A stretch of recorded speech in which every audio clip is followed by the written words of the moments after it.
दोस्तों जैसा कि आप सभी जानते हैं, भारत का सबसे लंबा जो मेट्रो जाल है वो दिल्ली में बिछा हुआ है। लेकिन क्या आप जानते हैं कि भारत का दूसरा सबसे बड़ा मेट्रो जाल कहां पर बिछा हुआ है? क्या वो मुंबई है, पुणे है या फिर कोई और राज्य है? इस वीडियो में हम लोग जानेंगे भारत के दूसरे सबसे बड़े मेट्रो जाल के बारे में कि वो कौन से राज्य में फैला हुआ है। कुछ लोग सोच रहे होंगे या तो मुंबई होगा या तो कोलकाता होगा, लेकिन नहीं गाइस, मेट्रो की शुरुआत पहली बार तो कोलकाता से हुई थी। इसके बाद दिल्ली में इसे चलाया गया, लेकिन इसके बाद जिस शहर में काफी स्पीड से मेट्रो बनी उस शहर का नाम है बेंगलुरु। मेट्रो नेटवर्क जाल के मामले में बेंगलुरु दूसरे नंबर पर आता है। दिल्ली मेट्रो के मुकाबले तो ये काफी छोटा है। दिल्ली मेट्रो भारत का सबसे बड़ा मेट्रो जाल वाला शहर बन चुका है। दिल्ली एनसीआर का मेट्रो नेटवर्क 393 किलोमीटर का है, जबकि बेंगलुरु मेट्रो नेटवर्क मात्र 73 किलोमीटर का है। इसके बाद भी आप खुद देखिएगा इसकी दिल्ली मेट्रो नेटवर्क इससे 3 गुना 4 गुना आगे है। इसके बाद भी बेंगलुरु मेट्रो भारत का दूसरा सबसे बड़ा मेट्रो नेटवर्क वाला सिटी है। तो आइए आज की इस वीडियो में हम लोग बेंगलुरु मेट्रो के स्टोरी के बारे में जानते हैं। इसका आगे का क्या प्लान है, कैसे ये सेकंड पोजीशन पर बना रहेगा या कोई राज्य इसके आंकड़े को तोड़ देगा।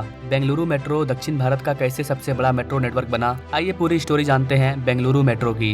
नमस्कार साथियों, मैं विकास और आप देख रहे हैं all India project. Now Bengaluru metro के मौजूदा स्थिति की बात करें तो बेंगलुरु मेट्रो 73.7 किलोमीटर में फैला हुआ है, जिसमें से 64 किलोमीटर के एरिया में एलिवेटेड के ऊपर मेट्रो चलती है और बाकी का बचा हुआ 9 किलोमीटर अंडरग्राउंड है। इस पूरे हिस्से में टोटल 66 स्टेशन है, जिसमें से 58 स्टेशन एलिवेटेड है और 7 अंडरग्राउंड है और एक ग्राउंड लेवल पर है। आपको बता देगा इसकी 73.7 किलोमीटर के इस मेट्रो जाल को बनाने में 25,000 करोड़ रुपए से ज्यादा का खर्च हो चुका है। इसे तैयार करने में 2007 से 2023 तक का समय लगा है, यानी कि 16 वर्षों में करीब 70 किलोमीटर का मेट्रो ट्रैक को बेंगलुरु में बिछाया गया है। करंट सिचुएशन की बात करें तो बेंगलुरु मेट्रो 3 स्टेज में बांटा गया है, जिसमें से पहला स्टेज ऑपरेशनल है जो कि 73.7 किलोमीटर लंबा है। बेंगलुरु मेट्रो का जो दूसरा स्टेज है वो अभी अंडर कंस्ट्रक्शन है, जिसकी लंबाई 101 किलोमीटर है। एंड देन तीसरा स्टेज प्रपोजल और अप्रूवल है जो कि 91.64 किलोमीटर लंबा है। आइए अब एक एक करके मेट्रो की हर डिटेल लाइन को समझते हैं।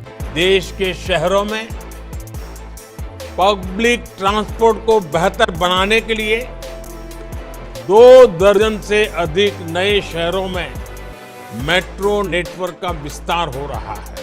गाइस आपको बता दें कि बेंगलुरु मेट्रो की सबसे पुरानी लाइन पर्पल लाइन है, जिसकी शुरुआत 2011 में हुई थी। इस टाइम दिल्ली और कोलकाता के अलावा कहीं भी देश में मेट्रो नहीं चलता था। पर्पल लाइन शहर के पूर्वी हिस्से को पश्चिमी हिस्से से कनेक्ट करता है, जिसका निर्माण कार्य 2007 में शुरू हुआ था और 2011 में इसके पहले फेज का काम कंप्लीट भी हो गया। दूसरा फेज का काम 2023 में पूरा हुआ। 43.17 किलोमीटर की पर्पल लाइन पूरी तरह से ऑपरेशनल है, जिसमें टोटल 37 स्टेशन है। इसका ज्यादातर हिस्सा एलिवेटेड है। इसके बीच में KSR रेलवे स्टेशन है। इसके अलावा लॉजिस्टिक बस स्टेशन है। इसके अलावा गाइस पर्पल लाइन बेंगलुरु के मेन बस स्टॉप पर ग्रीन लाइन से भी कनेक्ट होती है। बेंगलुरु मेट्रो की जो दूसरी लाइन है वो ग्रीन लाइन है, जिसकी शुरुआत 2017 में हुई थी। इसकी टोटल लंबाई 30 किलोमीटर है, जिसमें की टोटल 29 स्टेशन है। फिलहाल ये नागा सांद्रा से सिल्क रूट तक चलती है। अभी फेज 1 और फेज 2 में इन्हीं दोनों मेट्रो रूट पर काम चल रहा है। बेंगलुरु मेट्रो का कुछ लाइन का हिस्सा अंडर कंस्ट्रक्शन है, जो की सिल्क रूट से अंजनापुरा डिपोट तक जाता है, जो की 500 मीटर का है। बेंगलुरु मेट्रो के ग्रीन लाइन को और भी एक्सटेंड किया जाएगा 3.7 किलोमीटर तक, जिसमें मेट्रो को नागा सांद्रा से माधवाड़ा तक जोड़ा जाएगा।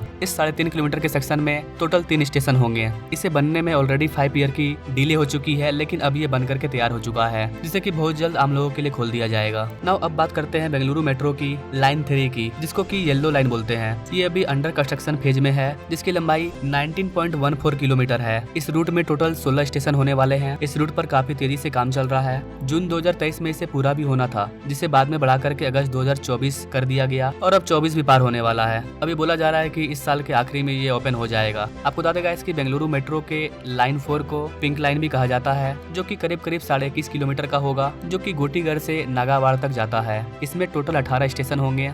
ये वाला रूट भी अभी अंडर कंस्ट्रक्शन है। आपको बता देगा इसको बनाने में 11,014 करोड़ रुपया खर्च होने वाला है। इस रूट को सितंबर 2025 तक पूरा होना था, लेकिन अब इसकी तारीख बढ़ा करके जून 2026 तक कर दी गई है। इसके बाद आती है बेंगलुरु मेट्रो की 5वीं लाइन, जिसको की ब्लू लाइन कहते हैं। इसका निर्माण 2 फेज में चल रहा है। ब्लू लाइन के पहले चरण में सेंट्रल सिल्क बोर्ड से केआरपुरम तक मेट्रो को चलाया जाएगा। इस रूट की लंबाई 18.24 किलोमीटर है। इसमें टोटल 13 स्टेशन शामिल है। इसे ORR लाइन भी कहा जाता है, क्योंकि ये आउटर रिंग रोड के साथ साथ चल रही है। इसके बनने से आउटर रिंग रोड पर काफी हद तक ट्रैफिक कम हो जाएगी। इसके अलावा गाइस बेंगलुरु मेट्रो के ब्लू लाइन का एक्सटेंशन भी किया जाएगा, जो कि केआरपुरम से KM पगोडा एयरपोर्ट तक जाएगा। आपको बता देगा कि ये रूट 37 किलोमीटर लंबा है, जिसमें टोटल 17 स्टेशन बनाए जाएंगे, जो कि ये एयरपोर्ट को कनेक्ट कर रहा है, इसीलिए इसे पोर्ट लाइन भी बोलते हैं। ये एलिवेटेड और अंडरग्राउंड दोनों है। इसके निर्माण में टोटल 9,616 करोड़ रुपया खर्च होगा। वैसे तो इसे 2024 में ही पूरा होना था, लेकिन आने वाले 2 साल तक ये बिल्कुल भी बनकर के तैयार नहीं हो पाएगा। आइए अब आपको बताते हैं बेंगलुरु मेट्रो के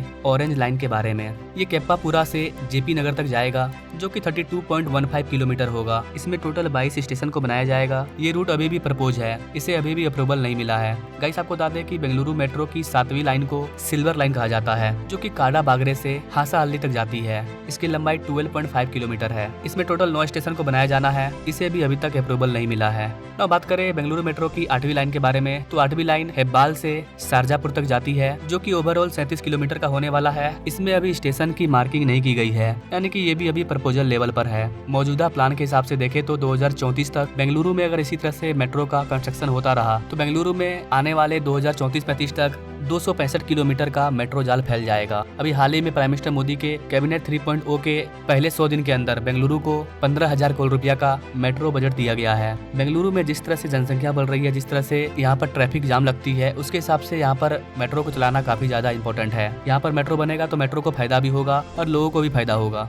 बेंगलुरु विदेशी निवेशकों और बहुराष्ट्रीय कंपनियों का बहुत ही पसंदीदा स्थान है। फॉर्चून इंडिया के आंकड़ों के अकॉर्डिंग भारत में आने वाली 80% ग्लोबल IT कंपनी बेंगलुरु में ही अवेलेबल है। भारत का जितना IT निर्यात होता है, उसका 34% IT निर्यात बेंगलुरु से ही होता है। इस शहर में आपको 15 लाख से ज्यादा IT प्रोफेशनल देखने को मिल जाएंगे। ये संख्या जल्द ही 80 लाख को क्रॉस कर जाएगी। ऐसी कंडीशन में यहाँ की ट्रैफिक का लगातार खराब होना एक चिंता का विषय बना हुआ है, क्योंकि बेंगलुरु में आबादी तो मात्र 1 करोड़ 60 लाख है, लेकिन यहाँ पर जो गाड़ियों की संख्या है वो 1 करोड़ के पार है। Can you imagine guys, 1 crore 60 lakh जनसंख्या है, जिसमें से 1 करोड़ से ज्यादा लोगों के पास अपना खुद का कार है। यानी कि अगर 1 करोड़ 60 लाख में से 1 करोड़ लोग भी घर से बाहर निकलेंगे तो सोचिए सड़कों पर 1 करोड़ गाड़ियां आ जाएगी। 1 करोड़ गाड़ियां। यही कारण है कि बेंगलुरु को मेट्रो की काफी ज्यादा जरूरत है। अगर मेट्रो होगा तो लोग ट्रैफिक जाम में न फंसने की वजह से मेट्रो को चूज करेंगे, जिससे मेट्रो को फायदा होगा। बेंगलुरु में आपको 23 लाख प्राइवेट कार देखने को मिलेंगे, जो कि दिल्ली से भी ज्यादा है। जबकि आबादी की बात करें तो बेंगलुरु की आबादी दिल्ली से आधी है, उसके बावजूद यहाँ पर कार इतना ज्यादा है। तो आई थिंक गाइस आप समझ पा रहे होंगे कि क्यों बेंगलुरु को सबसे ज्यादा मेट्रो की जरूरत है। फिलहाल दिल्ली की आबादी इतनी ज्यादा है तो वहाँ पर मेट्रो भी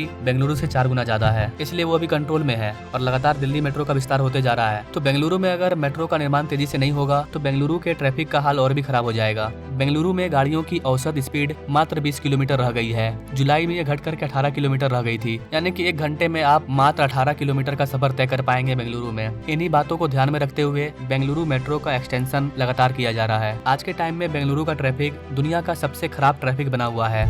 तो गाइस आपको क्या लगता है, बेंगलुरु में किस स्पीड से मेट्रो का निर्माण करना चाहिए? क्या सच में बेंगलुरु को इतने मेट्रो की जरूरत है? क्या इसके बदले में हम लोग यहाँ पर फ्लाइट नहीं चला सकते हैं? क्या कोई और उपाय हो सकता है मेट्रो के अलावा? जैसे कि दिल्ली में RRTS को चलाया जा रहा है, पुणे मुंबई के बीच में हाइपरलूप की बात चल रही है। वैसे ही बेंगलुरु को लेकर के आप क्या कहना चाहेंगे, कमेंट जरूर कीजिएगा। आपको बेंगलुरु मेट्रो का स्टोरी कैसा लगा कमेंट में जरूर बताइएगा। बाकी अगर आप किसी और राज्य के मेट्रो नेटवर्क के बारे में जानना चाहते हैं तो कमेंट कीजिएगा। बाकी मिलेंगे नेक्स्ट वीडियो में, तब तक के लिए जय हिंद।